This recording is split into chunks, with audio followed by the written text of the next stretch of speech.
lovely Maple Grove, Minnesota, and 6footmama.com. This is Still Growing with Jennifer Ebling. Still Growing is a gardening podcast dedicated to helping you and your garden grow. Hi there, everyone, and welcome to Still Growing, and thank you for listening. I'm your host, Jennifer Ebling. On today's show, I welcome award-winning designer Jan Johnsen to the show to discuss her book, The Spirit of Stone, in which Jan presents a beautifully photographed, inspiring guide to 101 practical and creative stonescaping ideas for your garden, from practical steps, paths, and garden walls to naturalistic dry streams, inspired rock gardens, and Jan's personal favorite, reflexology paths. Jan has 30 plus years of experience in landscaping, and this comes in quite handy because she's worked with a lot of stone during countless installations over the years. Designer, author, and teacher, Jan is particularly interested in the relationship between outdoor spaces and their effect on our peace of mind. The Spirit of Stone examines stone from both the aesthetic and functional perspective. Now, Jan's early experience with stone began during her college years, working in a landscape firm in Kyoto, Japan. And she's carried that experience with her through life, showing a loving appreciation and profound sensitivity to Japanese influences in gardening, something I especially admire about her. Awarded a 2014 Association of Professional Landscape Designers Award, Jan studied landscape architecture at the University of Hawaii and got her horticultural training from a Versailles-trained French gardener at Mohonk Mountain House in New York. Her design firm is Johnsen Landscapes and Pools. Jan has taught at Columbia University and currently teaches at the NY Botanical Garden, where she won Instructor of the Year. Jan loves to share her insights in the beneficial effects of gardens and gardening with others. And this new book of hers celebrates the ancient material of stone and its use in our landscapes. The Spirit of Stone with Jan Johnsen. That's the topic of today's show, and it's coming up after an update on the listener community for the show and this week's Garden News Roundup. Well, I want to start out by saying a quick word of thanks if you're listening to the podcast for the very first time. And if you're a regular listener, thanks for coming back to the show. I'm so glad you're here. And of course, I always say that I hope you're listening to a bunch of gardening podcasts because it's such a wonderful way to grow and learn as a gardener. Now, this week, listener Phil Koster just shared in our Facebook group about a new podcast called On the Ledge. And Phil wrote this. He said, "It's all about indoor plants. So for those of us to enter winter without a greenhouse, maybe a future guest on the Still Growing podcast." I like that idea. Now, when Phil shared this in the group, listener Craig Thompson chimed in and he said, "I love this podcast. It's produced by Jane Perrone, who until recently was the gardening editor at the Guardian newspaper. It's all about houseplants. So check out On the Ledge. It sounds like a good one. I'll be looking into it this week myself." Anyway, I'm so honored that you're spending some time here listening to the Still Growing podcast. And if you like it, please go ahead and share it with your gardening friends and family. I'd also like to invite you to join the listener community for the show. It's a free private Facebook group that I host for listeners of the show, and these folks are made up of gardeners of all skill levels and locations, and you can find it on Facebook by typing the name of our group into the search bar. Just search for the Still Growing Podcast group, and the listener community will show up at the top of the search results in Facebook. Now, there are a number of benefits you can enjoy by joining the group. First, you get access to all of the great garden articles that are featured in the Garden News Roundup. Second, the Facebook group is the only place I go to pick lucky listeners for any show giveaways. Third, you get to interact with the great guests that have been on the show, like today's guest, Jan Johnsen, and last week's guest, Craig LaHoulier. And finally, there is no spam in our group. The content I share with the listener community is something I work really hard to make sure is helpful and worthwhile for you. So everything I post there is curated with you in mind to help you and your garden grow. Plus, it's free and easy to join. So the next time you're on Facebook, just search for Still Growing Podcast Group in the search bar, and then just request to join. It's that easy. I'd love to meet you in the group. Well, with that, let me welcome new members to the community: Franklin DeJesus, Connie Bowers, Jillian Tupari Monch, Mary Jennings Pearson, Sarah White, Deb Grant Howard, Christina Pybee, Sule Power, Ruth Campion, Claire Campion Erickson, Juliana Peterson, Maria Harton, Dina Parham, Joy Busloff, Georgia Brennan, and Judy Maxwell. Welcome, you guys. All right. In the Facebook group this week, I want to make sure that I announce the two winners of Craig LaHoulier's books, and they are Beth Wall and Penny Hubbard. So congratulations, you two. I know you're already in the listener community in the free Facebook group for the show, the Still Growing Podcast Group.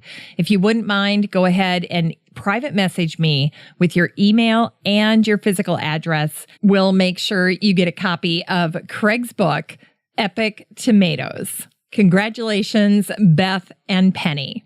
Don't forget, if you have questions or comments for the show, you can always contact me via the phone number for the show. It's 865-333-GROW or 865-333-4769.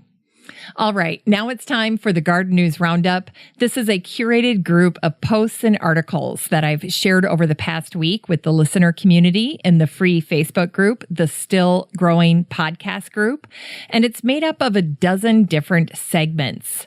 Now, what's nice about this for you is that you can stay somewhat informed of the news in horticulture and gardening just by listening to this part of the show each week. And you can easily check out these curated articles and posts for yourself because I share all of it with the listener community in the free Facebook group, the Still Growing Podcast Group. So if you hear something and you want to read the full article, there's no need to take notes or track down links. Just head on over to the group and join. Well, let's start out with a quick guest update. Past guest Marta McDowell was recently featured on Margaret Roach's A Way to Garden, another excellent podcast.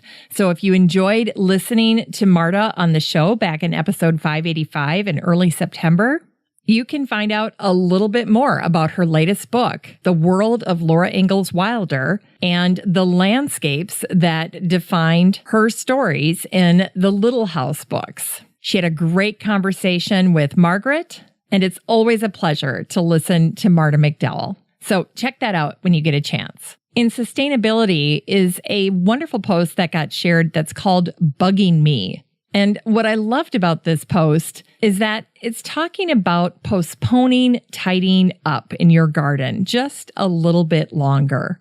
And the author wrote, "We had a couple of sunny autumn days lately, and I determined to get out into the garden. It needs tidying up, I decided, so out I went. And by the time this post wraps up, she's been having this imaginary conversation with these bees that are busily pollinating all of the beautiful fall blooming perennials. And the bees are saying, bug off. Don't tidy up just yet. I want these last flowers." And the gardener writes, "So I gave in, and I'm slowly redefining gardening as being with the garden rather than interfering with it. And it rewards me." A great reminder not to rush putting the garden to bed this year.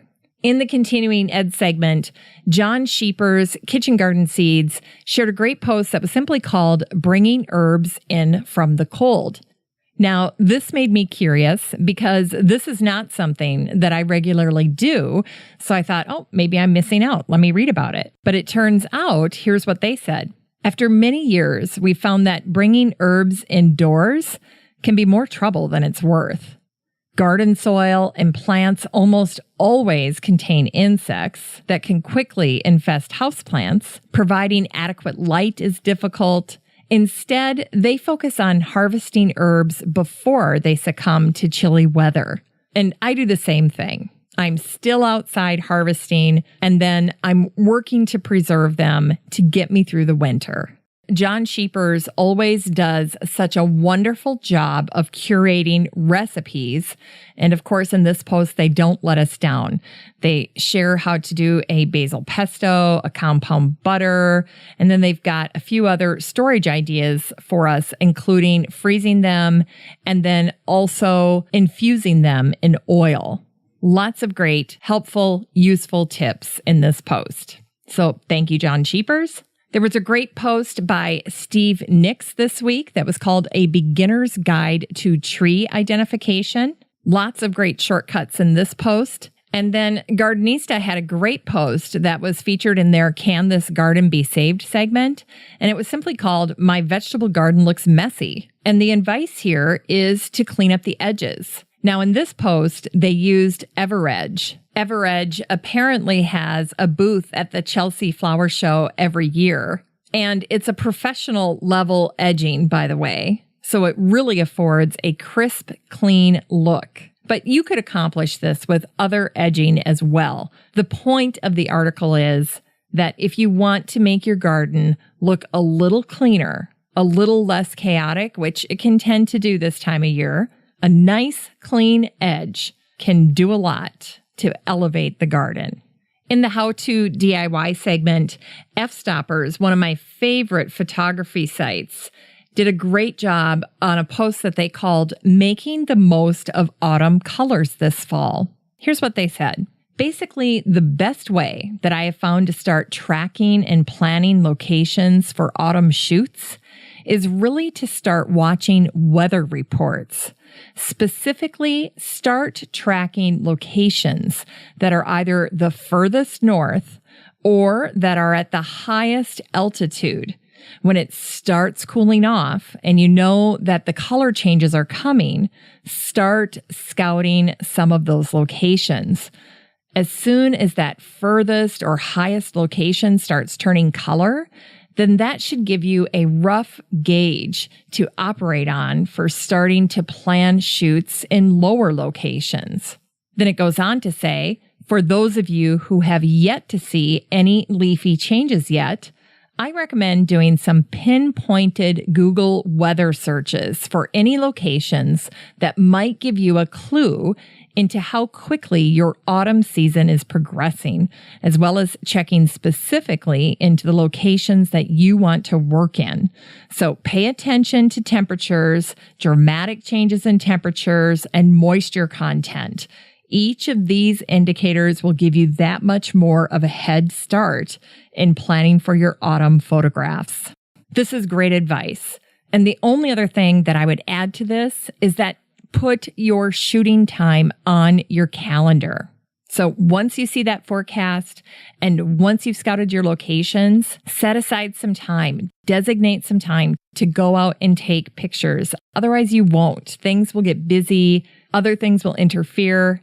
And then once you know, you'll have a big rainstorm and all the leaves will get blown off the trees. So get it on your calendar and then get out to those fabulous locations that you've scouted and take those pictures. All right. Also in the How To DIY segment is this post that was simply called The Best Kept Plant Lady Secret is Something You're Not Doing. And the crux of this post is all about keeping your houseplants clean.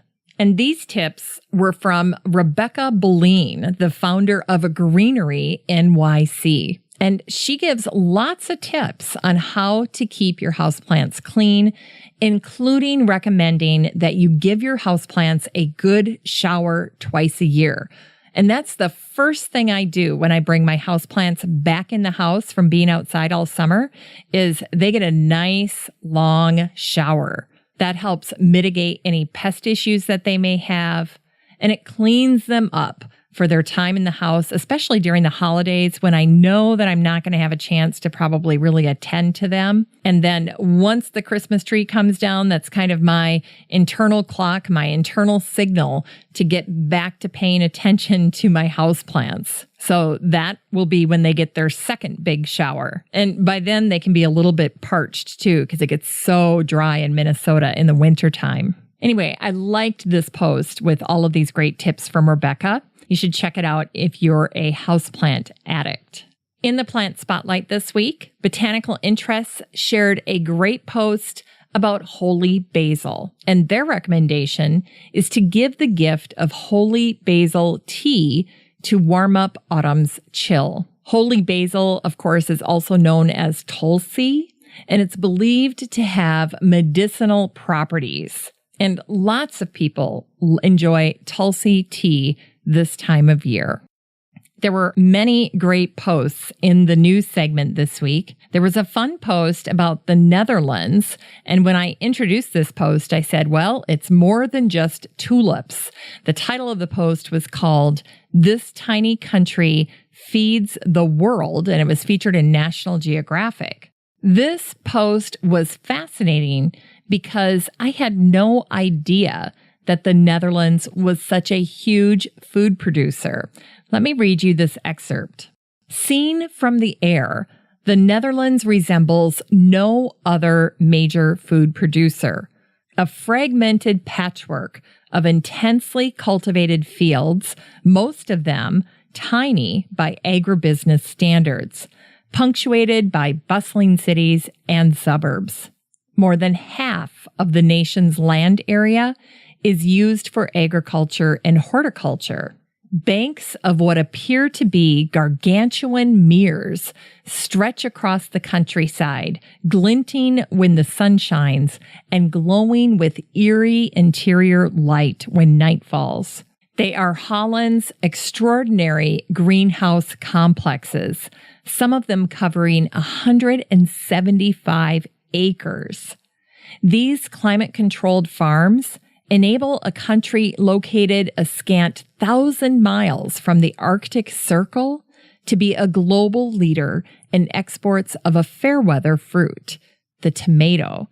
The Dutch are also the world's top exporter of potatoes and onions, and the second largest exporter of vegetables overall in terms of value. More than a third of all global trade in vegetable seeds originates in the Netherlands. And then this article goes on. But once again, the title of it was called "This Tiny Country Feeds the World." And it offered many, many interesting details about agriculture and horticulture in the Netherlands. A fascinating read.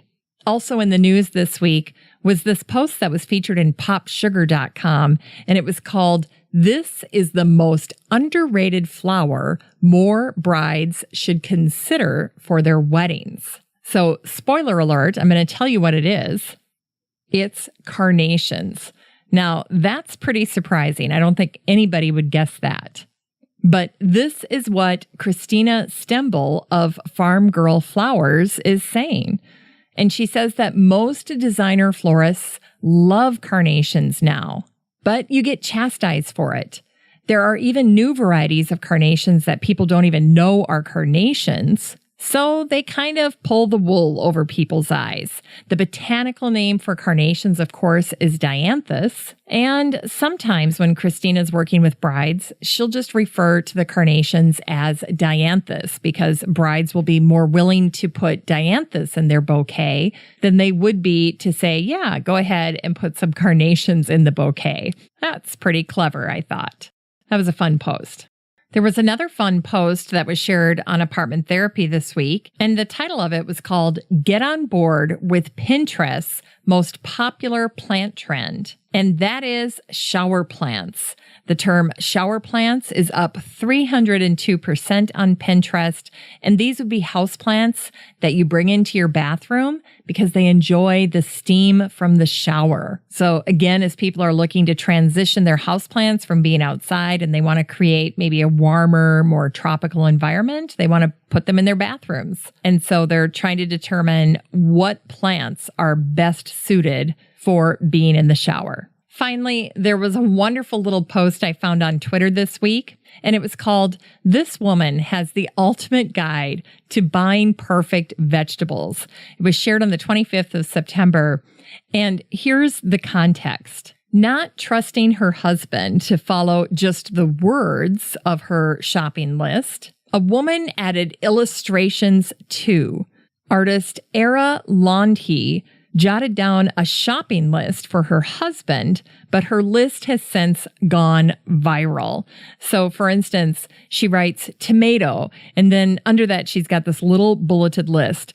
She's like, some yellow, no holes or cracks. And then she's illustrating this with drawings. Under onion, she has small size, round shape. So she's drawing a perfectly round onion and she's crossing out an onion that's flat. Under potatoes, she wrote medium size, no eyes or green coloring, 1 kilogram. It goes on, but it's just hilarious. I loved this post. So anyone who feels that they need to annotate a shopping list for their spouse would get a kick out of seeing this little post. It was adorable. In the Dream Guest segment this week is Alice Bowe. She's an English landscape garden designer. And she recently had a garden that she had designed featured in gardenvisit.com.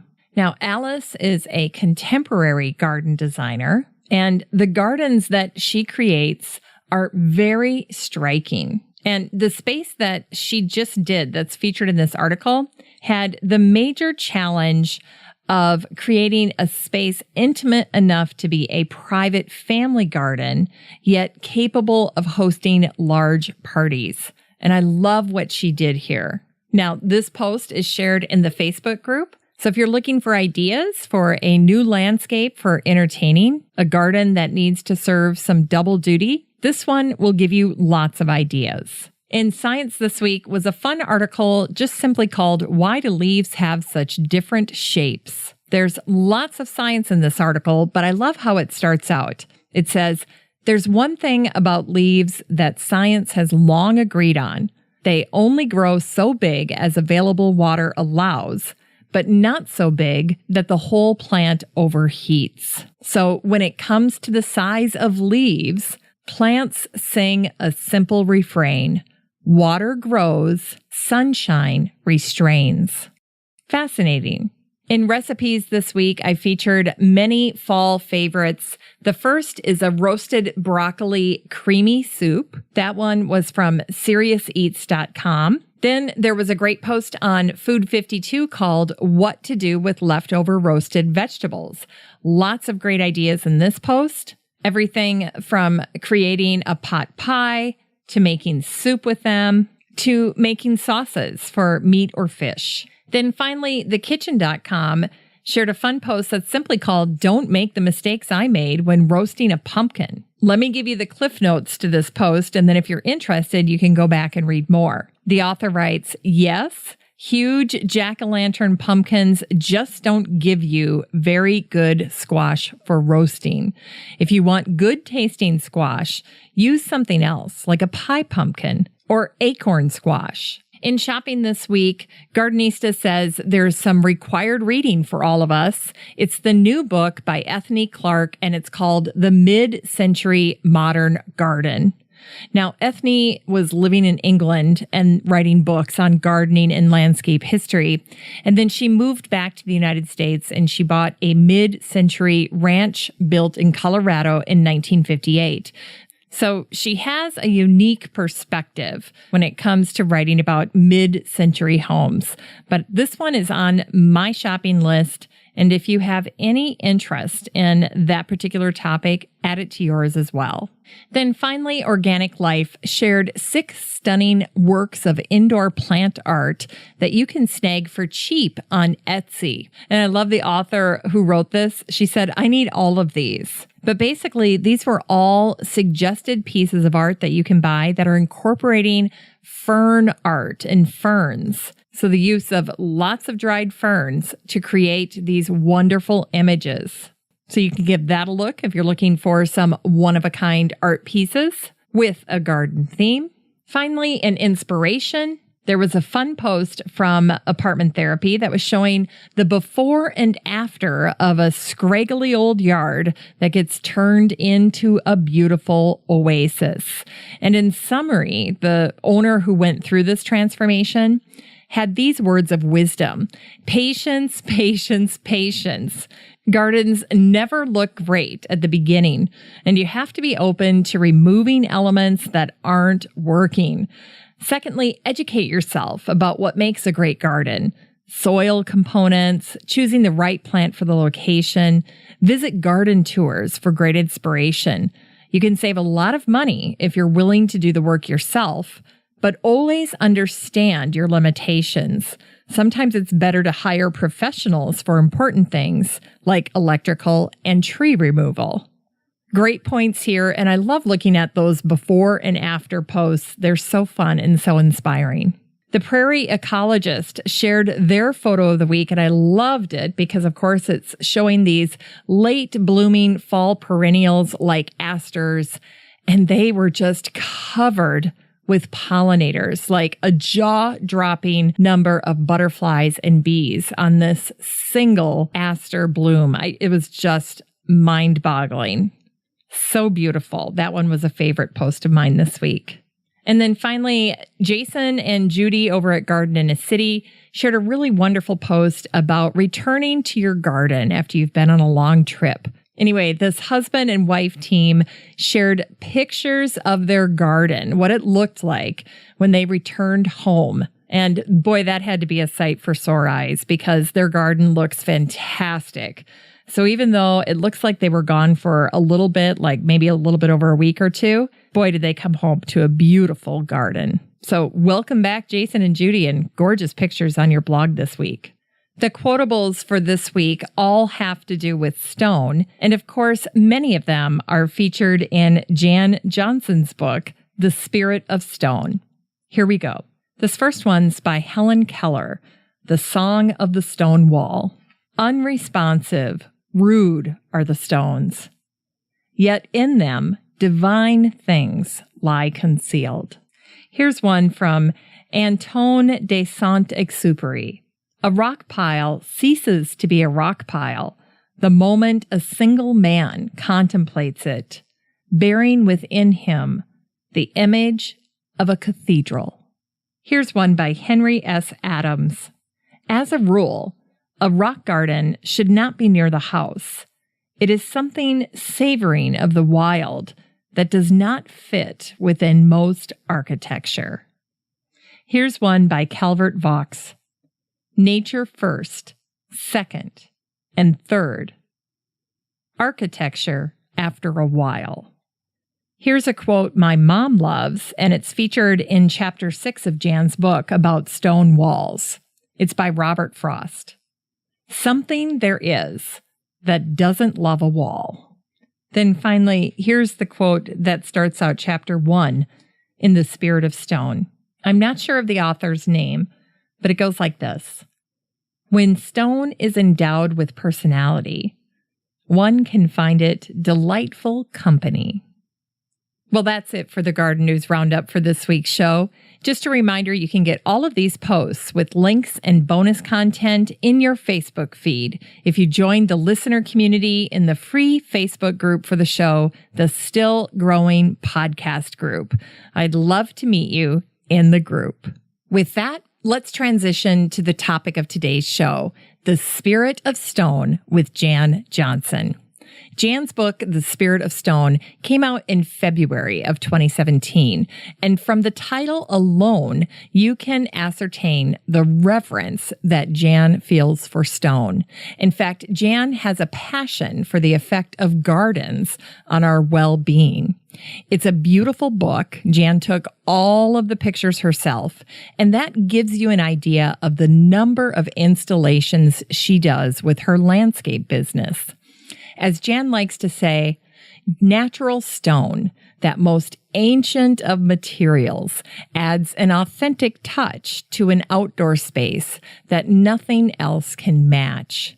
While plants may temporarily steal the show, a low stone wall, solitary standing stone, or dry stream remains unwavering through the years.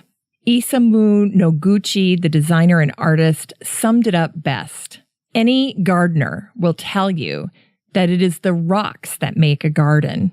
They call them the bones of the garden. The Spirit of Stone is an essential idea book for anyone looking to add dimension and resilience to their landscape. The tips and photos will inspire designers, homeowners, gardeners, and stonemasons alike. Miriam Goldberger, author of Taming Wildflowers, said this about the Spirit of Stone. Celebrated garden author and landscape designer Jan Johnsen has sifted her sophisticated natural stone expertise into a clearly written and companionable guide to stone gardening success.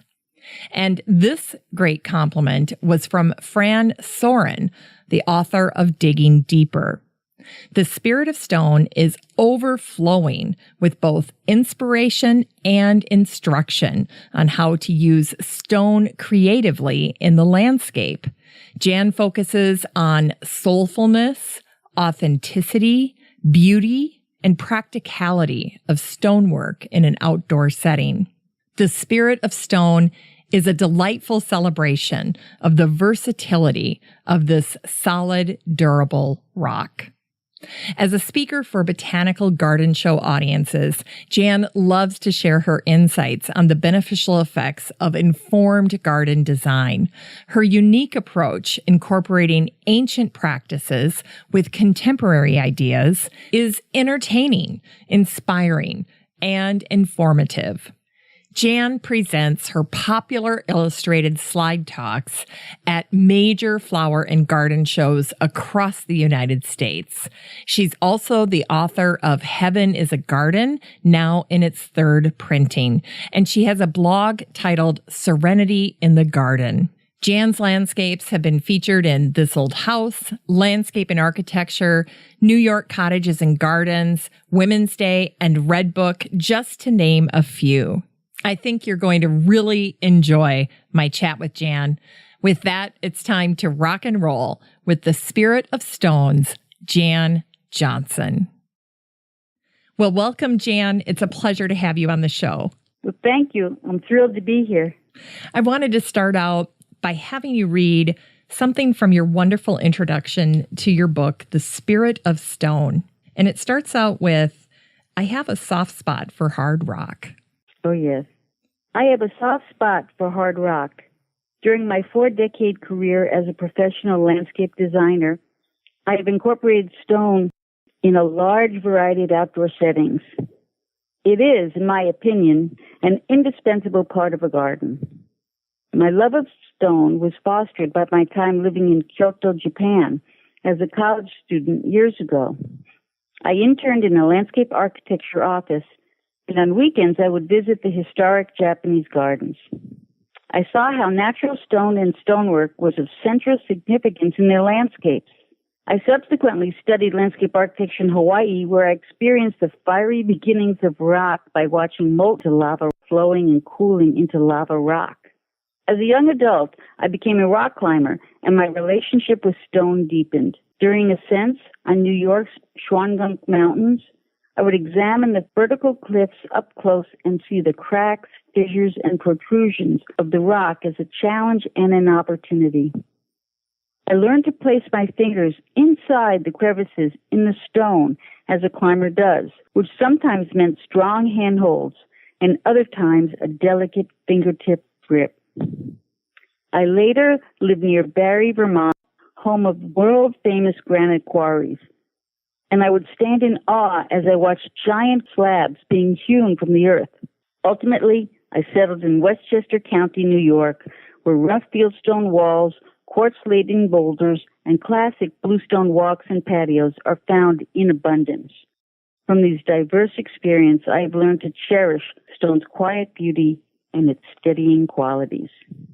Thanks for that, Jan. You've had quite an adventure in your lifetime seeing stone from so many different vantage points, from Japan to Hawaii and all the way to the East Coast. And I didn't quite realize it until I started to write this book, and I thought, geez, I really have had some relationship with stone, haven't I? Yeah. And pretty unique, too. What was that experience like being in Japan when you were a college student? Well, that was life-changing. I had gone there thinking I'd become an architect because I'd grown up in a city, New York City, and really didn't have much experience with outdoors and gardens and all. But when I visited those Japanese gardens, it had such an impact on me. It changed everything. I became studying landscape architecture and was most impressed by their stonework in their gardens. How did this book come about for you, Jan? Oh, it's quite interesting. I had written another book a few years ago, came out in 2014, called Heaven is a Garden, published by St. Lynn's Press. And about a year or so afterwards, the publisher called me up and he said, "You're really into stone, aren't you?" Because one of my chapters was called A Rock's Resonance. And I thought, geez, I guess I am. He said, "Well, would you consider writing a book on stone in the garden?" And I thought, how am I going to fill up a whole book just about stone? I couldn't even imagine it. Well, as it turned out, I wrote so much about stone in the garden and in the landscape that we had to cut 40 pages. Oh, my goodness. You know, when you start out your book, there are 8 chapters, all devoted to stone. And on page 15, the first chapter echoes the title of your book. It's called The Spirit of Stone. I thought it'd be fun to have you read this. You do such a wonderful job of introducing us to this topic. Oh, yes. Stone is the original building block of our world. It rises out of the earth, forming mountains, cliffsides, and rocky outcrops. Unlike the sky, which is ever-moving, stone is solid and unwavering. It resounds with the energy of a place, which prompted ancient peoples to see large rock formations as endowed with special powers. Stone is timeless, condensing the present, past, and future within its core. This is what the spirit of stone is all about. Andy Goldsworthy, a British environmental artist who works intimately with natural rock, explained it this way: "A lone resting stone is not merely an object in the landscape, but a deeply ingrained witness to time." I loved that. I loved the whole concept of a witness to time. And Yes. just hearing you read this, it made me think about our conversation in the pre-chat, where you talked about what a garden would look like or what a garden would feel like if there was no stonework in that garden. I always say that stone is the overlooked player in our gardens, that while we might swoon over the plants, we just overlook the rockwork or the natural stone sitting about. But if you think about it, it forms the compelling counterpoint to the plant material. So I like to say that it's kind of like the yin and yang in the garden. You need both to make it complete. Indeed. One of the things I love about what you did in this very first chapter is you give us some very unique and innovative ideas for incorporating stone in our landscapes. And you introduce us to some somewhat obscure ideas around what we can do with stone. The first one's on page 17, and you talk about things like having stones that are in place and standing stones, and you introduce us to the concept of a dolmen. What is a dolmen? Dolmens are ancient. The Celtic people created dolmens, and you see them all over Europe. But what they are these huge rocks that sit precariously on smaller rocks. And you'll see them in Ireland, you'll see them in England, and you even see them here. I have a photo in the book of one that's in North Salem, New York, that is a huge rock sitting atop 3 smaller stones. No one knows how they are made, but they are quite compelling. And that leads the dolmen idea of rocks as these kind of signifiers of something, leads to what I talk about called standing stones. They have quite an appeal too, pointing upwards to the sky. Yes, I love what you said, not only about the dolmens, but also about standing stones. Standing stones are really these pieces of stone that you're selecting because instead of laying them flat, you're allowing them to stand in the landscape. They're very vertical. So I'm imagining selecting a standing stone, placing a standing stone. What are your thoughts on incorporating things like dolmens and standing stones in the landscape? Well, you can use any kind of stone that speaks to you. If it's a long, narrow, or pointed stone, that's the natural stone to use as a standing stone. But it can be fissured stone that's full of character, or it could be a smooth, tapered slab. The choice is yours. But if you can place them singly within a plant bed, and it just draws the eye. So that say you have a whole mass of hostas or something, by adding a standing stone right in the middle of that, it makes it so unique. And like I said, it draws the eye. A standing stone can do that to a garden. Yeah, and some of these standing stones that you're showing are like 4 and 5 feet high. These are not little standing stones. Yeah, no, not 14 inches tall. But it could just simply be 3 feet tall or something like that. Say you had 3 of them in a row, that would make quite a statement also. So it doesn't necessarily have to be super tall. That's right. Something else that was very sweet that you mentioned is on page 20, and you call it a napping stone. Oh, yeah. I have a cat, and she always goes outside and sits on this one stone in my garden. And so I thought, look at that. And may I read what I just wrote? It's just 2 lines here. Absolutely. It says, pets love to soak up the sun while stretched out on a large rock. So why not place a large flat stone in your garden as a napping place for your pet? It's the opposite of a standing stone and can be nestled in some foliage hidden away. Just thought that's such a nice little thing to do for an animal. It's wonderful. Listener Danny Perkins was in the Facebook community a couple of weeks ago, and he shared an image of his cat all curled up in a concrete bird bath. It was just priceless. But when I read about your napping stone, I thought, well, there you go.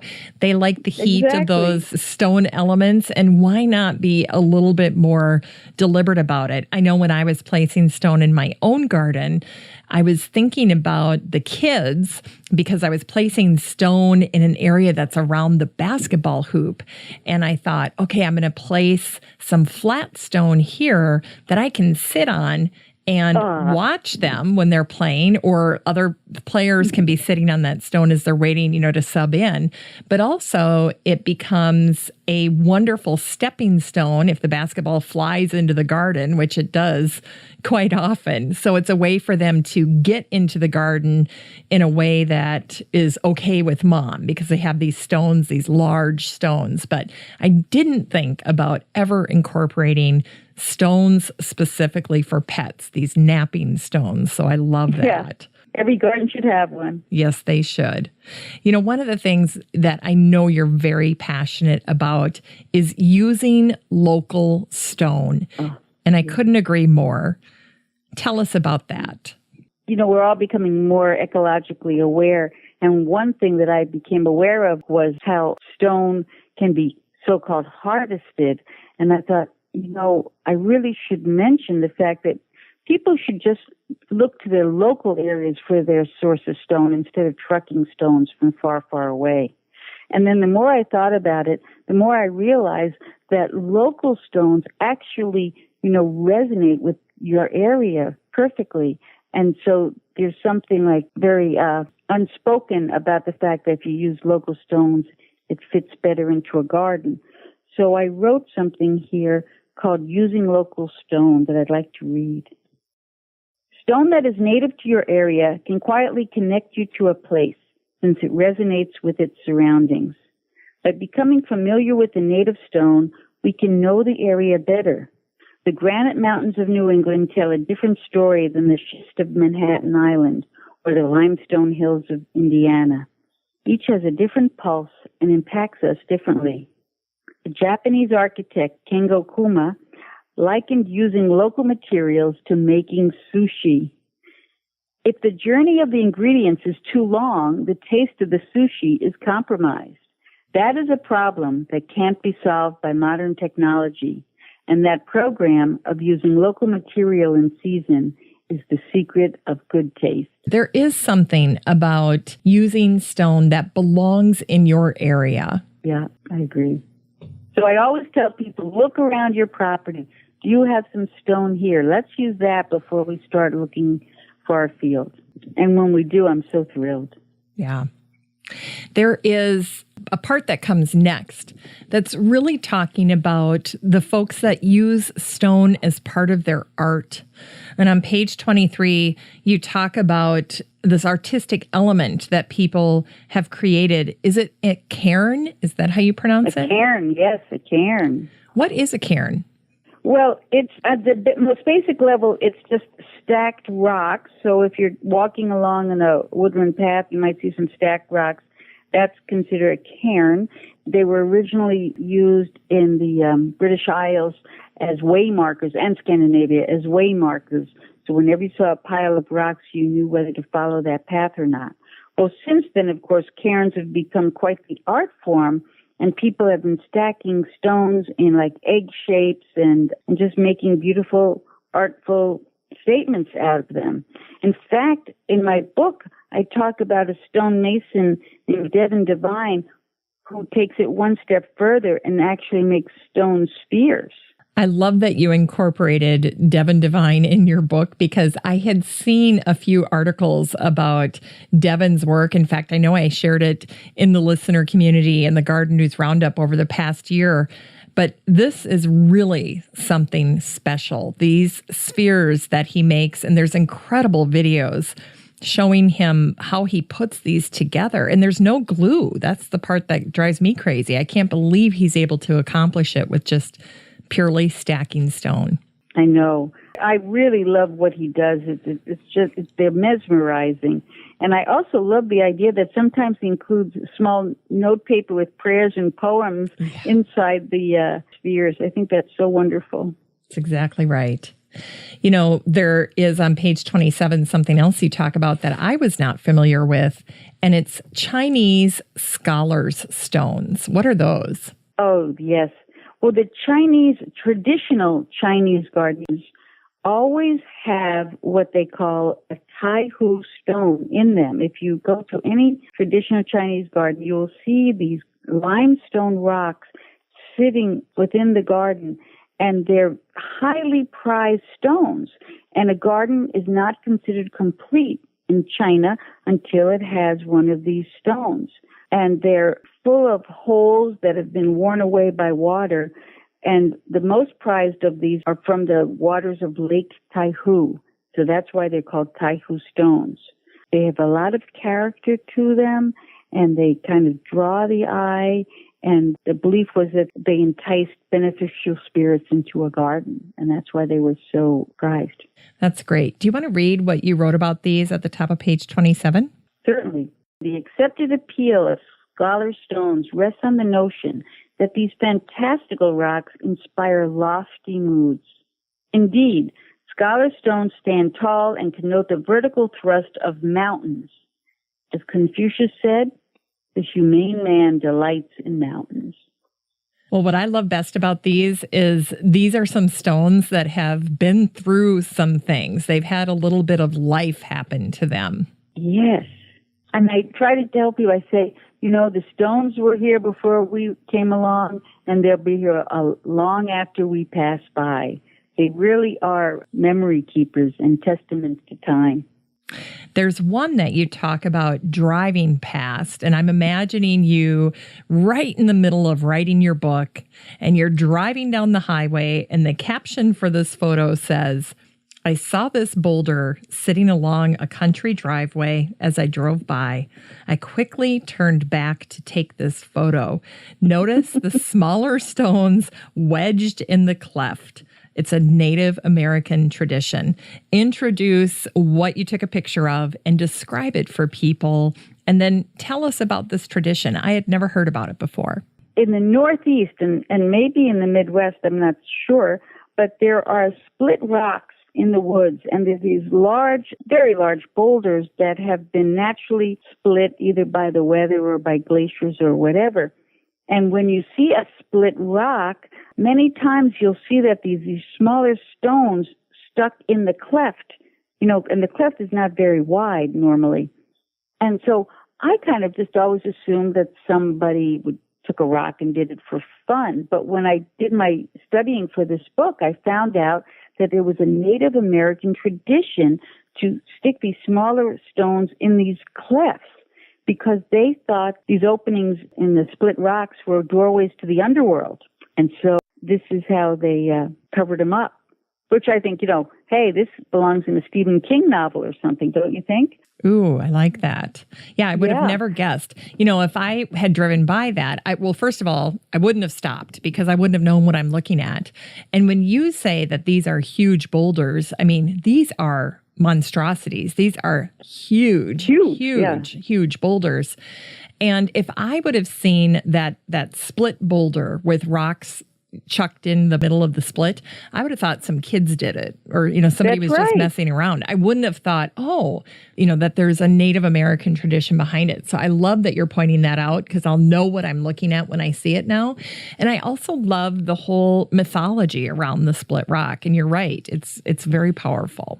It really is. And so as I was writing this section, I was driving along, and lo and behold, there was one right by somebody's driveway. And I just turned right around and said, oh, my goodness, look at this. So, yeah, I had to mention that. Jan, you're just like me. I can't tell you how many times in any given month my poor family has to be like, oh, no, Mom saw something, some plant, some, natural element, and then they're stuck until I get a few pictures of it. So. Well, it certainly beats staring at screens, don't you think? I mean, at least we're looking at the real thing. Oh, Jan, I'm imagining going on a road trip with you. I don't think you and I would get very far. We'd really be inching along. I know. It's wonderful, though. It's great to meet a friend like this. It's great. Well, chapter 2 of your book starts out, and you title it In Praise of Rock Gardens. And when you and I were talking in the pre-chat, I just had to smile because you include something here that I think is so important for people and so often underappreciated, and that is where to locate a rock garden. Yeah. It's not as haphazard as people would like to think. There are probably some tricks and tips and intuition that'll help guide us for where to place a rock garden in our garden. Well, I should start off by saying that some people just have a naturally formed rock outcrop, and so that would be the natural place. You don't have to make any decision whatsoever. There's the rock, and you can enhance it with the addition of small rock garden plants. But if you wanted to create a rock garden by bringing in stones and adding soil, then the question of where to put it is a very important one. I always tell people to make the rock garden a destination. Don't put it so close to the house that, you just look out the window and see it. Why not put it farther out there in a corner or something like that, and then people can walk out and look at it? That's one option. I like that. And, I had a little bit of a flashback when I was scrolling through this chapter, when I was flipping through it, because you show people moving large boulders. And my husband and I have been married over 25 years, and we don't fight very often. But there is one fight that I remember from early on when we got married in our first house. And apparently I had decided that we were going to build an 80-foot long retaining wall with huge, huge blocks. And we started on Memorial Day and we didn't end till Labor Day. But I remembered this particular argument, and I'm standing on this wall and I'm yelling at him and he's yelling at me. And we were living in a little split level house, and I went down to the basement with him and we were just laying there because it was the coolest part of our house and we were so tired. And I said, "What were we fighting about?" And he goes, "I don't remember." He goes, "But I can tell you this, we will never do a rock project like this again on our own. From this point on, we'll hire it done." So I loved that you showed all the ways to move rock, but it is not for the faint-hearted. This is major, major work for people if you're going to attempt to do substantial rock work on your own. Absolutely. And I say in the book, you can rent a tree cart and you can move rocks that way. But then the question is, how do you get the rock into the tree cart to begin with, right? Yes. And so I had a lady ask me that the other night and at a talk, and I said, that's easy. And they're all waiting for the answer. And I said, you hire two guys. Yes, that's exactly right. Yeah. Well, and that's what we've done. I'm a huge, huge advocate of getting the help you need to make your garden the space that you want it to be. There's no shame in that. And exactly. So when it comes to moving rock, I do hire it done now. And then I'm thrilled when it's in place. It's wonderful. And speaking about placing rocks in a garden, there is a magnificent 2-page segment in your book that's simply called 7 Tips for Placing Rocks in a Rock Garden. And I thought these tips were rock stars. So let's have you go through them because they're really great. Great things to remember here. Yeah, there's several considerations that you should think about before making a rockery or a rock garden. The number 1 tip, bury the rocks at least 1/3 in the ground to create a natural appearance. You can bury deeper if you want. And that definitely is a guideline. Bury the stones. I always say that we're going to plant the stones now, like the way people plant a tree. But it's true. Otherwise, it really looks like you just toss them on the ground. You have to make them look like they've always been there. Number 2, there should be more rocks that sit horizontally than vertically. This grounds the scene. It's kind of like at a party where you have a person with a large personality and they're kind of like the star of the show. Well, that's great. They can stand up tall, but you can't have too many of them at a party. It gets a little crazy. So what you do is you have that one tall rock and then you have the horizontal rocks around it. Number 3, have the natural face of a rock visible in accordance to how it's positioned in nature. That means if they have striations, don't have them going off at strange angles. Have them follow whatever looks natural in your environment. The natural face. You always can find that face.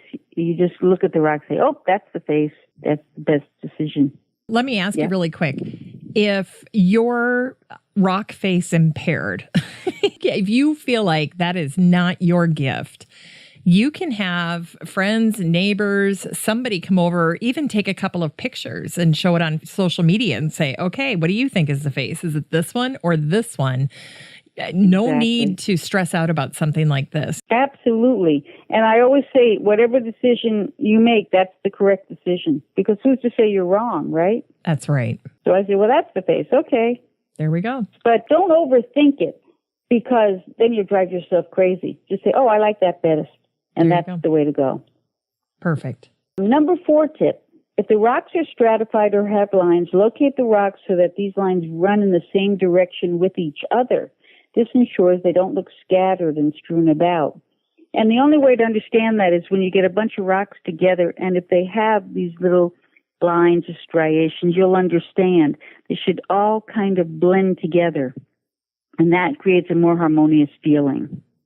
And the principle behind this is that if those rocks were set in the landscape and something came along to cause a stridation or some type of marking in the rock, if they'd all been there together, that's what would have happened. All those lines would be lined up. They would all be going the same direction. So you're trying to echo that. You're trying to make it look like they all went through this experience together, whatever caused those markings.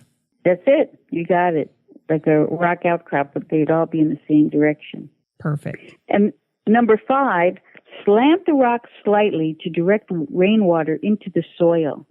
Now, this is one where I incline the rock at a slight angle and put soil behind it so that it's slightly inclined or slightly raised up in the back.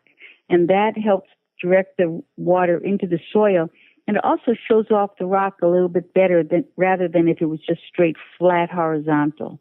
A little inclination always helps. Well, I have to say, you've totally busted me here. And when I saw this, I was like, oh, that Jan Johnsen, she knows how to work with rock, because this is what I'm guilty of. I try to get it level. I'm always thinking of sitting surfaces, but I'm missing this little artistic tip, this little bent that you're putting on the rock by having them propped up in the back a little bit. Just a little bit. It doesn't have to be anything. It still looks natural, but it just does set it off a tiny bit more. It certainly does. I love it. If people were looking at this picture in the book, they would know exactly what you're talking about here. And you show it with these rocks that are edging ornamental grass. And the grass are spilling over. If the rocks were just laying there flat and not propped up a little bit, they could easily be swamped by the grass, and you wouldn't appreciate that rock as much. Exactly. You got it. That's exactly it. Tip 6. Locate larger stones toward the base of the slope and smaller ones uphill. This mimics nature. And that's true. The larger stones, if it was a natural situation, would fall to the base, and then the smaller ones would be on top. Somehow, if you look at a slope with rocks set in them, if there's larger rocks at the top and smaller ones at the bottom, it looks odd. And that's because nature would never do that. So that's why here, just think about it. And if you're making a little bit of a hill with rocks set into the hill, put the larger ones at the bottom. Good tip. And the last tip is, number 7, space the rocks to create crevices where you can tuck in creeping plants that will wander over nearby stones. And that creates all the interest, when you can just put in a little bit of a liriope or a sedum or a grass plant or a lamb's ear, and it just looks great tucked in those crevices. It looks great, and it just seems to be that that's where they love to be. They love to be surrounded by the heat of that rock. And it's interesting. A lot of times in nature, you will see plants growing around rocks, and they're a little bit healthier than ones away from the rocks because the rocks hold the water in the earth a little bit longer. It doesn't necessarily evaporate as quickly. You just got done talking about utilizing the crevices, but then you also feature something on page 52 called a crevice garden. And I had never heard about this before. What is it, and how can we recreate it? I think it looks amazing. Crevice gardens are the rave right now in rock garden circles. I think it started in Eastern Europe. And the whole idea is, again, to mimic nature, where they have these crevice gardens in nature where there's vertical rocks sticking up. And so what you do is you take slabs and you set these slabs and they don't have to be big, they could be small. The one that's illustrated in my book is not that big at all. And it's just, you put the slabs somewhat vertical, but maybe askew a little bit, and you set them in a gravel base, and you fill all around it with the gravel or half gravel and half soil. And then you fill around it and put in plants that can thrive in that kind of situation with the fine crushed gravel and all. It looks very rustic, but very beautiful with the rocks thrusting upward and the sedum plants kind of growing around it. And you can create all sorts of compositions, and then the rocks help to channel the rain, go down into the soil. It's a beautiful idea, and it's all with rocks and gravel and rockery plants. It's such a focal point. If you're wondering, gee, I need a focal point for this garden, what can I do? This inspiring image of a crevice garden could be just the thing you're looking for. I really encourage people to check that out. Yeah, and you can see some great examples of it at various botanic gardens now. There, a lot of them are incorporating crevice gardens into their grounds, which is great. Yeah. On page 55, you talk about the dry landscape and a term that maybe people aren't familiar about, but it's from Japan. Karen Sansui. Yeah, you can see that I was so affected by my time living in Japan. Karen Sansui is the ultimate in rock gardens because all it is stone and gravel. There's not many plants whatsoever. And the whole idea of this is meant to be a garden for viewing and observing rather than walking through. They're really more meditative place that you're supposed to look out onto and enjoy the spare, simple beauty of rocks and gravel. People are definitely interested in adding this into their garden, especially if they like that whole meditative approach. You know, what I thought of when I looked at this is, well, number one, I would love a Karen Sansui element in my garden, but I've got 4 kids right now, and I couldn't, dogs, and a dog, yeah, and I couldn't say, hey, stay off the gravel. I mean, my own gravel paths right now that I installed a few years ago, I absolutely love. They're one of my favorite elements of my garden, but they probably only get raked a couple of times a year, and then I still love them for the next couple of days. But it doesn't take long when you've got little feet, trudging over them, and they start to get messy again. Absolutely right. Yes. I mean, you have to be a Zen monk, wakes up every morning at 4:30 to go out and rake the gravel. Yes. Is the raked gravel a real core element to a Karen Sansui garden? Oh, yes. I show illustrations of the patterns that you can make with the gravel.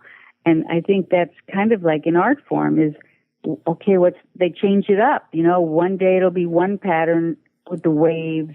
Another day it'll be ripples. Another day it'll be a watered rock pattern.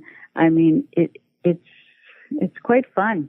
Part 3 of your book talks about sustainability. There's sustainable stone. On page 61, there's a beautiful picture showing how you can mix and match stones in your garden. And this one picture I'm showing has 3 different kinds of stone, all in a very small space. But coordinating stone in the same way you'd coordinate an outfit is pretty interesting in a garden. I really feel that stone is coming into its own right now because our emphasis on sustainable landscapes, and what is more sustainable than stone? It's not manufactured in a factory. It can be easily cleaned. It's weatherproof. It can sit outside all winter long. It is the perfect element for a sustainable landscape. And so with that in mind, I illustrate in the book things like drainage channels that you can make using stone. And that's what you're referring to, is this photo showing a drainage channel that has 4 different kinds of stone. And yet it's so beautiful. The channel itself is smaller stone, but it's edged with rounded rock to create this beautiful border. And then on the outside of that is a walking path made out of yet a different kind of gravel. And it really works. It does work, and it works so beautifully. A few pages after this is a wonderful follow-up to this because you talk about gravel.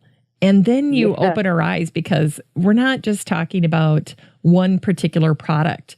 There's a smorgasbord of gravel available to us nowadays. And I know you have some thoughts about how to pick it, what to pick, and what to look for. It's so funny, isn't it? I mean, you'd say, what can you say about gravel? I mean, that must be the most boring subject, but it's not at all.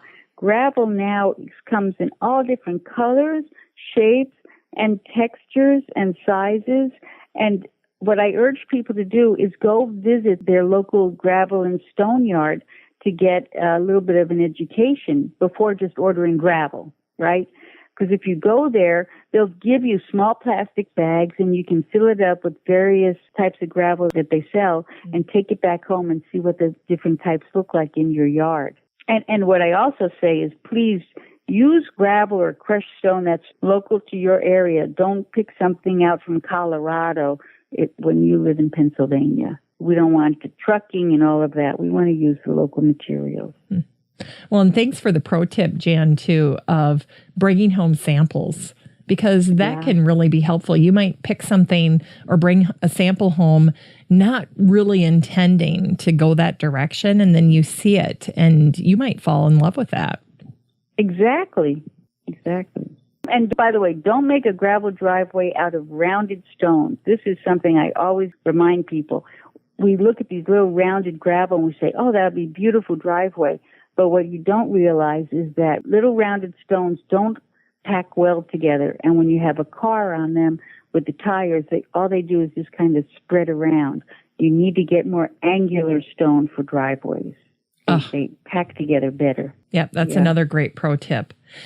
When we talked in the pre-chat, you said dry streams. We have to talk about dry streams. People are relentless with you when it comes to learning your thoughts on dry streams.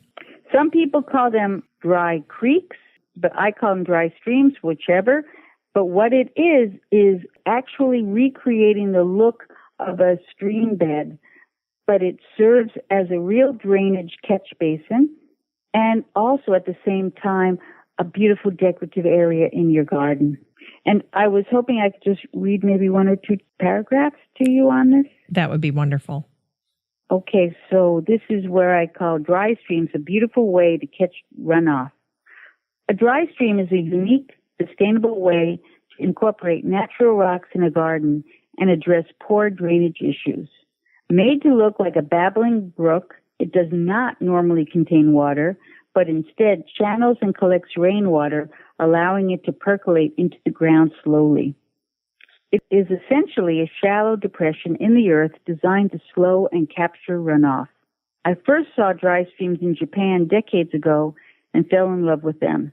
They follow the model of a watercourse filled with gravel and stones and may have plants along the banks. And that's basically what it is. It's a watercourse that is lined maybe with some rocks, if you choose, and then with plants along that. And it is such a beautiful way to solve a soggy problem. Two questions for you on this.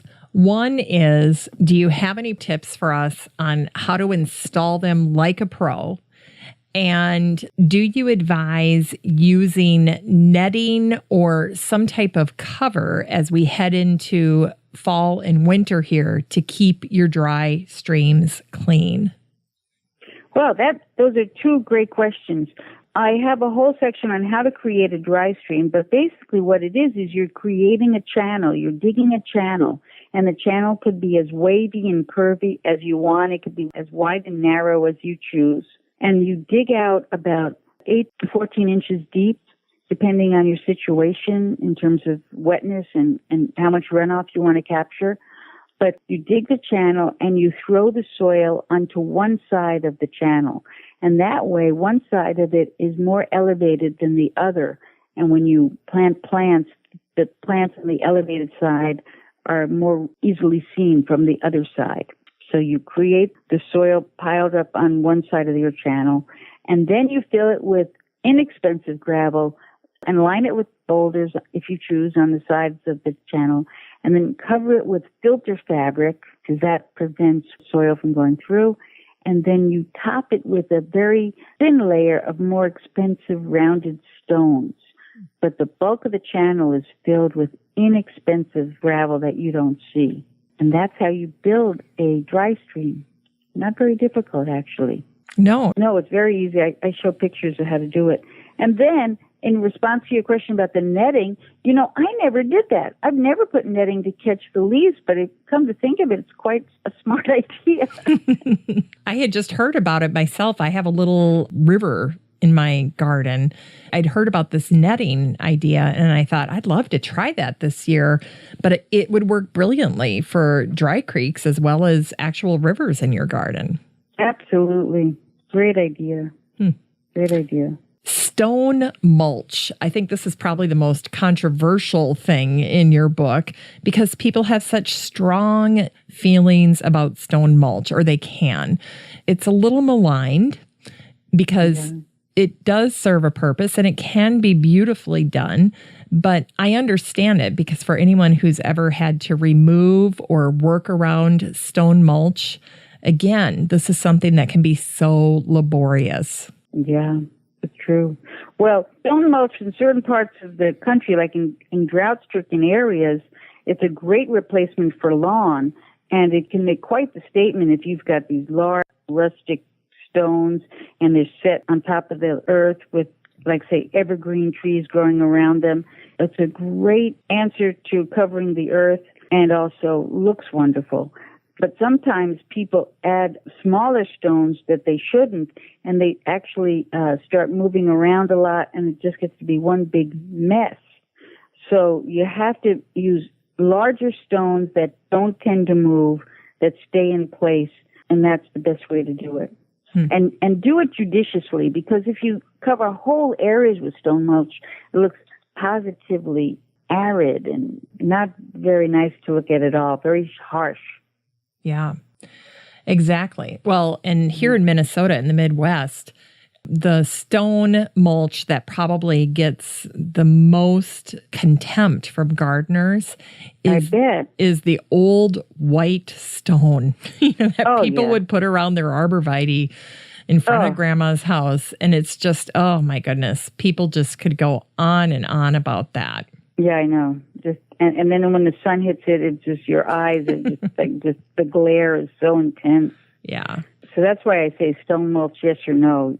Yeah. Just be careful with it. Don't get carried away. Yeah.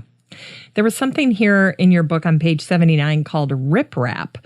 Riprap is, you see it maybe along highways, and again, that can be a little bit overwhelming. It's stones placed very close together on a slope. It's similar to stone mulch, and, it's meant to keep the plant growth from taking over.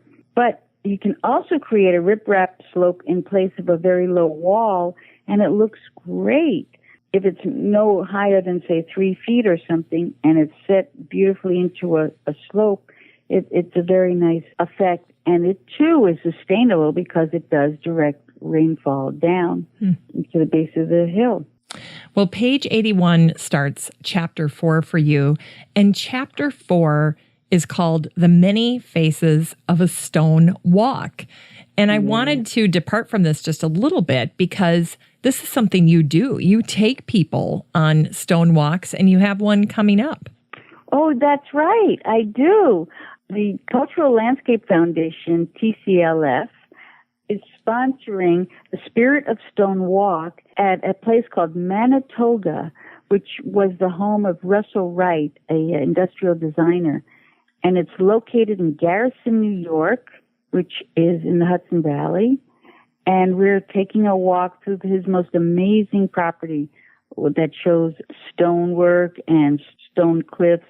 And it's going to be a great time, October 15th. Thanks for mentioning that. Yeah, my pleasure. Well, hopefully, if people are nearby, they can take advantage of it. But this whole section is really about how do you create stone paths.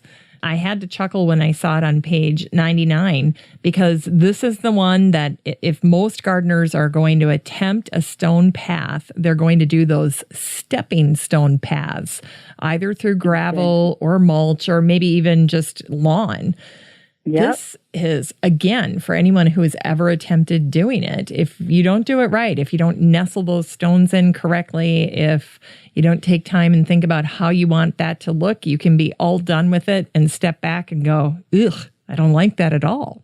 I always laugh because I say to people, before you set the stones in the ground, walk on them first. Make sure that they're spaced in a way that you can walk on them, because otherwise they can force you to walk like a little penguin or something. You got to make sure you can walk easily on the stepping stone path. And I tell you what, if anybody has ever created a stepping stone path and then been foiled by their own path because the stone is jutting up too much and you trip on it or you stub your toe, you're out there, God forbid, in flip-flops, and you bust your toe open because you didn't nestle your stones down far enough.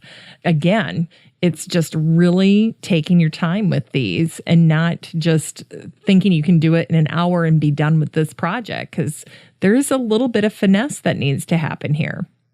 And you should look at them. You should, before you dig them into the earth, place them and look at them for a few days before you say, yes, this is it. Because once you do it, that's the way everybody's going to follow forever and ever. And there's so many options, in a single file or one next to the other. I try to show many photos here to illustrate how many ways you can do a stepping stone path. Yeah, you did a great job. And some of them are a combination of both. Some of them you have two stones side by side, and then the following stone will be a single stone that's extra wide. Oh, yeah. I tell you what, lining them up in a single file way doesn't always look great. So, that can be tough visually. You might want to stagger them. Other times, if you're trying to put the stones together almost like a puzzle, have them be a puzzle that's a little broken apart with some spacing in between, that can look funny. So again, I love your idea of just placing them and living with it for a little bit before you go to the effort of digging them down. Oh, yeah. Page 103 features something I know is one of your favorite parts of the book.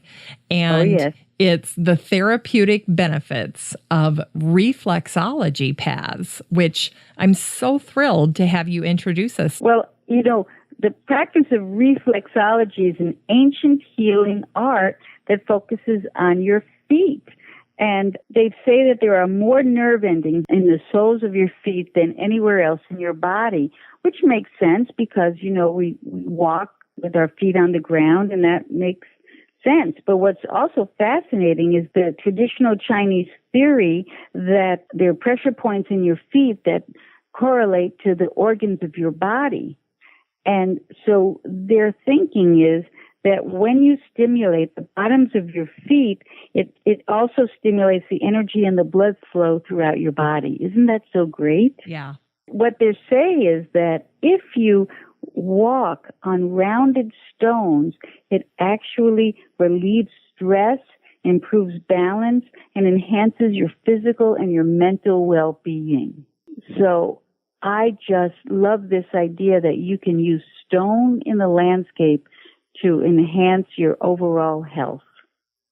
And when we're talking about reflexology paths, these are smaller stones, but these are also usually very rounded stones, right? Because we don't want to be walking on the rocks going, ooch, ouch, ooch, ouch.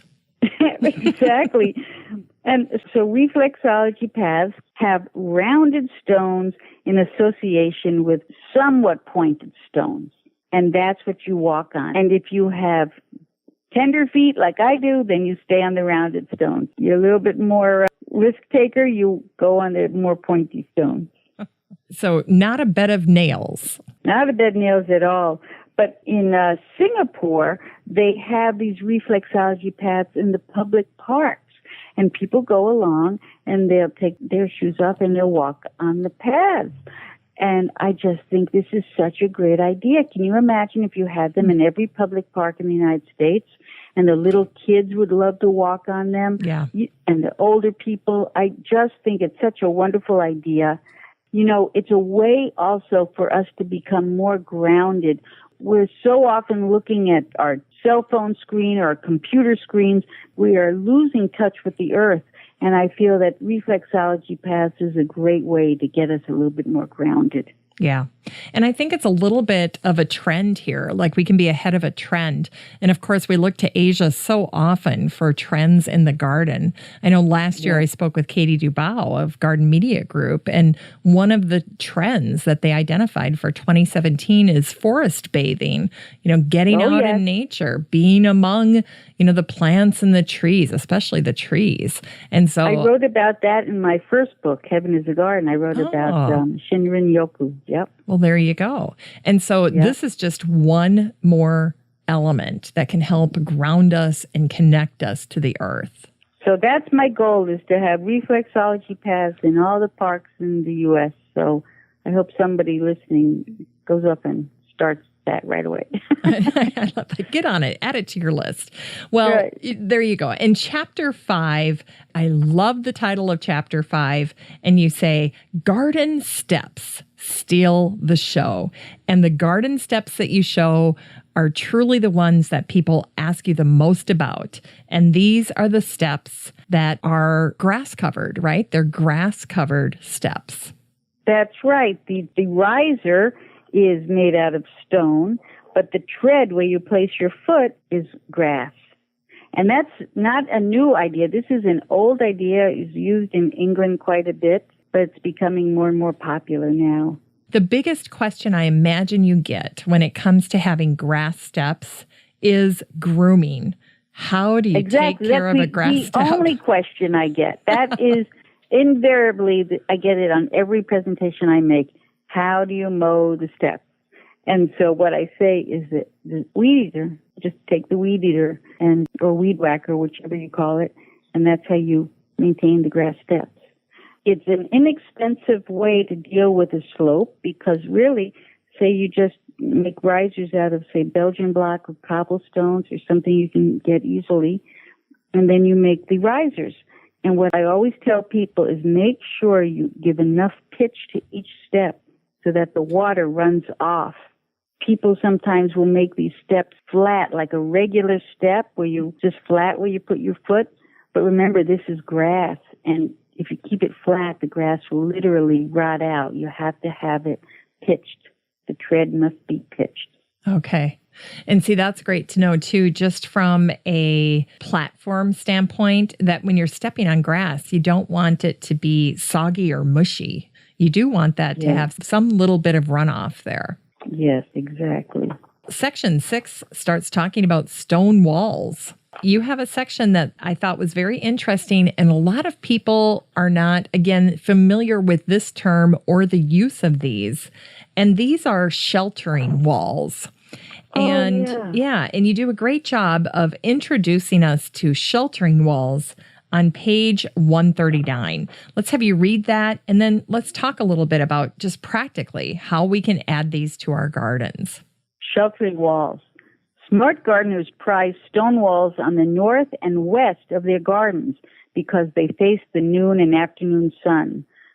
The stones in the wall absorb the heat on sunny days and slowly radiate it back to the plants in cool evenings. They also protect from westerly winds. Walled-in gardens use tall stone walls to mute noise, screen neighbors, and act as backdrops for espaliered fruit trees. People think of stone walls as somewhat like retaining a hill or separating one property from another. And I'm here to say, no, use walls to their best advantage. They create little microclimates, and that's why I say they are on the north and west of a garden, but they're facing the sun that is in the southern part of the sky. And so they are, things that grow near those walls pop up more quickly than others do in the springtime.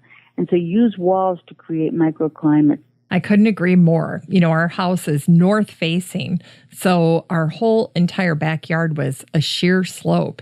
And I inadvertently did what you just suggested. I dug out the backyard to make it flat, and then I put in all of these walls. Some of them are sheltering walls, but other ones are retaining walls.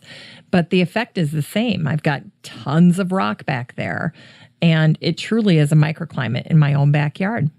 I bet, right? Mm-hmm. I have a neighbor who gardens next to me, and she'll often say, how do you get that to grow? She's looking over the fence into my back, and she's always questioning, like, how come you can grow that and I can't grow that here? And I really can attribute that, I believe, to the microclimate that I've created back there with all of that hot rock. Yeah, exactly. Well, chapter 7 talks about stone accents for your garden. And when you and I talked about this earlier, you said, the fun part. Yeah, right. Let's talk about stone accents. The fun part, because this is just rocks as accents in your garden. How fun can that be, right? Absolutely. And you give so many wonderful examples of stones that can add whimsy and stones that can be wonderful little features in your garden. I love the suggestion to elevate the stone or repeat stone elements, or use stone as a bridge. I have that in my own garden, and I love that. Right. You even talk about stone waterfalls that you can use if you're doing that dry creek. Do a stone waterfall. Those pictures are amazingly captivating. No water involved, but it doesn't matter because it just kind of hints at water. It's great. Yeah. And you even include here some stone statuary. Are there some things that you look at or look for when you're selecting stone statuary for gardens? No, I think that's a real personal decision. You know, some people, like, of course, I have that philosophical bent, so I love the Buddhas in the garden. But other people, you know, they like the little gnomes or the little stone frogs or whatever. I think it whatever makes you happy, you know? Yeah. But the thing that I do like is I like stones that are touchable. And may I read you a little bit about that? Yes. So I have one page where it's called Please Touch the Rock. And I say, rocks offer a unique opportunity to highlight the sense of touch in a garden. Placing your hands on the natural textured surface of a rock can subtly and physically connect you to nature. The feel of the striations, indentations, and coarseness of a stone may invigorate you, while the smooth, rounded surface of a water-washed rock stone can be calming. And there is a wide variety of textured stones to choose from. Glassy rocks, layered sedimentary rocks, glacier-marked rocks, volcanic rocks. So why not choose rocks for their texture and encourage visitors to touch them? And I show pictures here where you can get really interesting rocks that you see when you're walking along or something, bring them home and just place them in the garden, and they're very touchable. I like that idea of just what you're saying. Please touch the rock. And you're talking about this very tactile experience for people. And I thought you did a wonderful job of describing that in this paragraph at the bottom of 149. Oh, yes. The advice to touch a rock is based on more than feeling a stone surface. When we are in physical contact with stone through our hands or feet, even when we sit on them, we absorb the grounding energy that they offer. The contact with this earthy surface focuses our energy downward, helping to anchor ourselves into the earth. These days, with all electronic tech devices around us, a little bit of natural rock grounding goes a long way.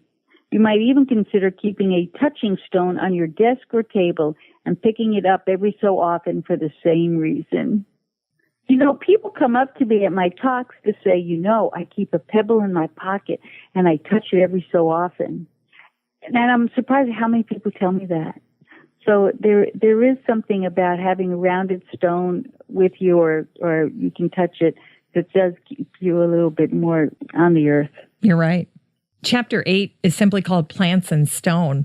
And here you talk about something that I'm passionate about, and that is growing plants in cracks and crevices of walls and stones on your property. And this can be in the stone paths or it can be in the stone walls. But it's that wonderful use of these tiny, tiny spaces. And some plants are just so thrilled to be planted in a crevice.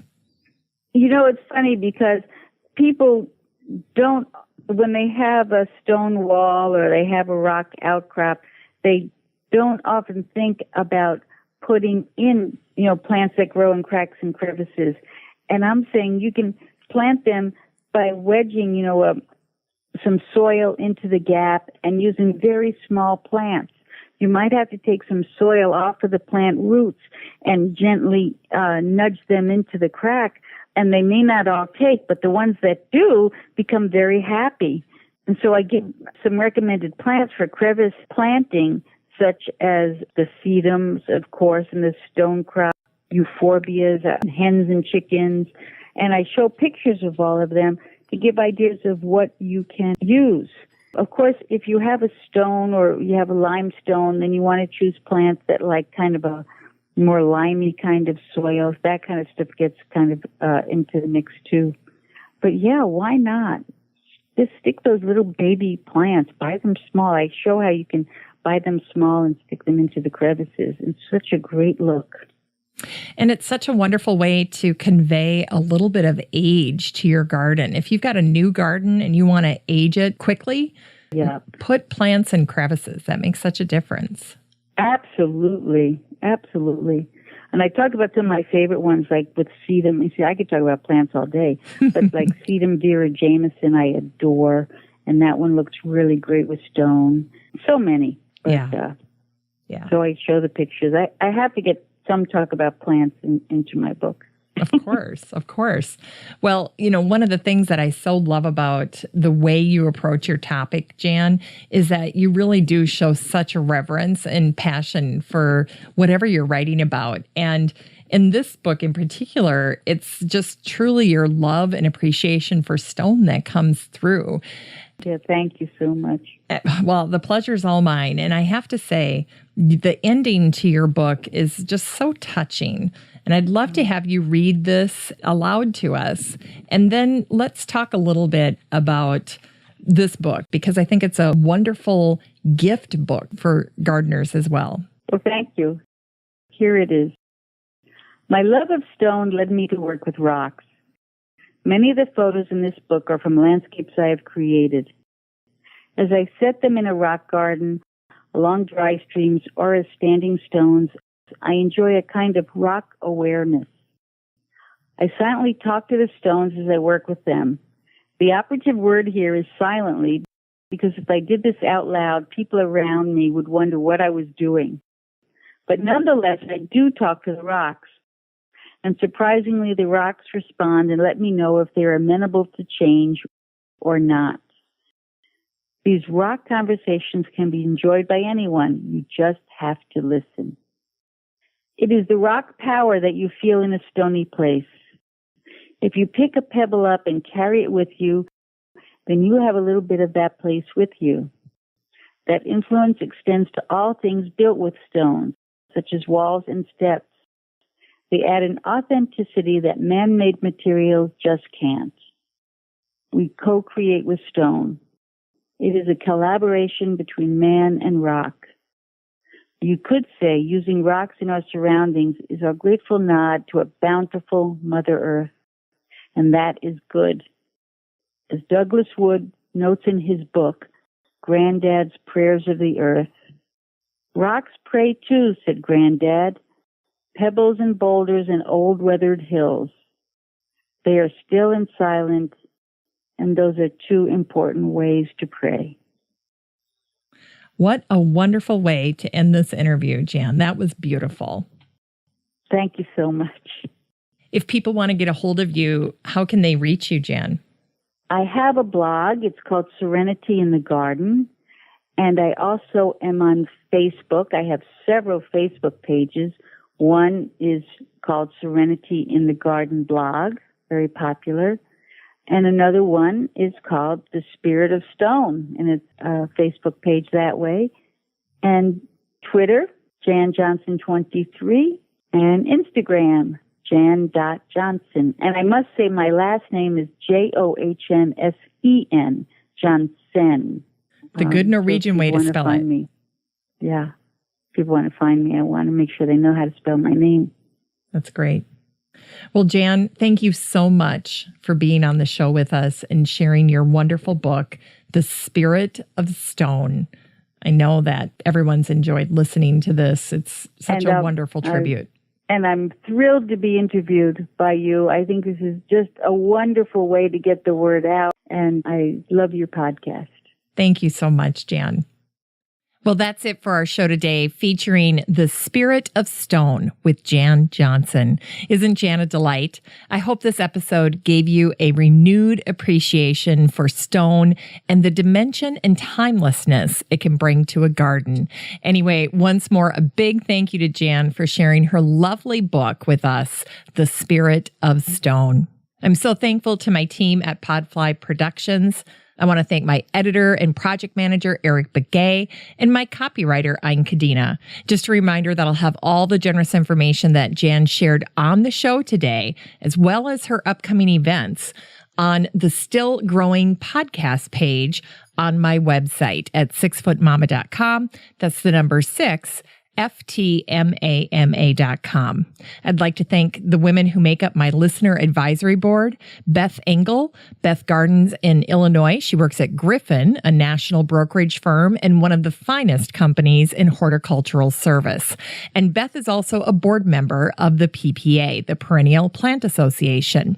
Denise Pugh. Denise Gardens in North Mississippi and is a contributing writer to Mississippi Gardener magazine. Amy Von Atchen, Patricia Chandler Newport. Patricia is the owner of Backyard Urban Gardens out of Kego Harbor, Michigan. Deb Gibson and Peggy Ann Montgomery.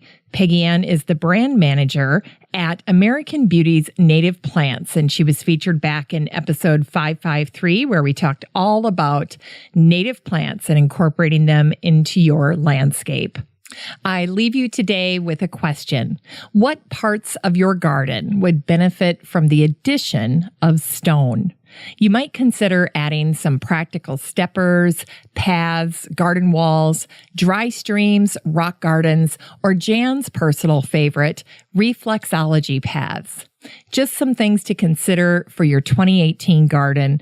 And if you're serious about finally tackling that big project involving stone, it never hurts to start reaching out to designers now to get on their spring calendars for 2018. They do fill up quickly. Have a great week, everyone. Still Growing with Jennifer Ebling is a 6footmama.com production made in lovely Maple Grove, Minnesota. Still Growing is a weekly gardening podcast dedicated to helping you and your garden grow.